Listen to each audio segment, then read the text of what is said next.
Result വരുമ്പോൾ പല വിദ്യാർത്ഥികളും ചോദിക്കുന്ന ഒരു സംശയമാണ് ഗ്രേഡ്, മാർക്സ്, അതിൻ്റെ പെർസെൻറ്റേജ്, ദെൻ ഗ്രേഡ് പോയിൻ്റ്. ഇതെങ്ങനെയാണ് കണക്കാക്കുന്നത്? എത്ര വന്നാലാണ് ഈ ഗ്രേഡ് പോയിൻ്റ് വരിക, അതുപോലെ തന്നെ ഗ്രേഡ് വരിക എന്നൊക്കെ ചോദിക്കാറുണ്ട്. അതിനെപ്പറ്റിയുള്ള വീഡിയോ ആണ്. തീർച്ചയായിട്ടും ഫുള്ളായിട്ട് കാണാൻ ശ്രമിക്കുക. എന്തെങ്കിലും സംശയങ്ങളുണ്ടെങ്കിൽ കമൻറ്റ് ബോക്സിൽ കമൻറ്റ് ചെയ്യുക. എഫ് എന്ന ഗ്രേഡിൻ്റെ മാർക്സിൻ്റെ പെർസെൻറ്റേജ് ബിലോ 35 ആണ്, ഗ്രേഡ് പോയിൻ്റ് 0. ദെൻ പി എന്ന ഗ്രേഡിൻ്റെ marks percentage 35 to below 45, grade point 4. C എന്ന ഗ്രേഡിൻ്റെ marks percentage 45 to below 55, grade point 5. B എന്ന ഗ്രേഡിൻ്റെ marks percentage 55 to below 65, 6 grade point ആണ്.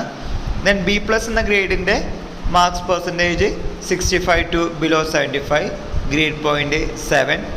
എ എന്ന ഗ്രേഡിൻ്റെ marks percentage 75 to below 85, grade point 8.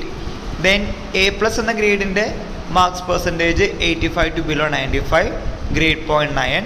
Then O എന്ന ഗ്രേഡിൻ്റെ മാർക്സ് പെർസെൻറ്റേജ് 95 ആൻഡ് എബവ് 10 ആണ് ഗ്രേഡ് പോയിൻ്റ് വരുന്നത്. ഏറ്റവും ഉയർന്ന ഗ്രേഡ് ഒ എന്ന ഔട്ട്സ്റ്റാൻഡിങ്ങും അതിൻ്റെ ഗ്രേഡ് പോയിൻ്റ് 10ഉമാണ്.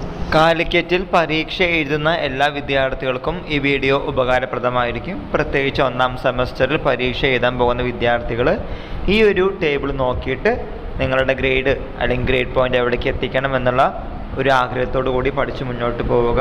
ഇക്കാര്യം നിങ്ങളുടെ ഫ്രണ്ട്സുമായി ഷെയർ ചെയ്യുക. എല്ലാവർക്കും ഒരിക്കൽ കൂടി നന്ദി, നമസ്കാരം.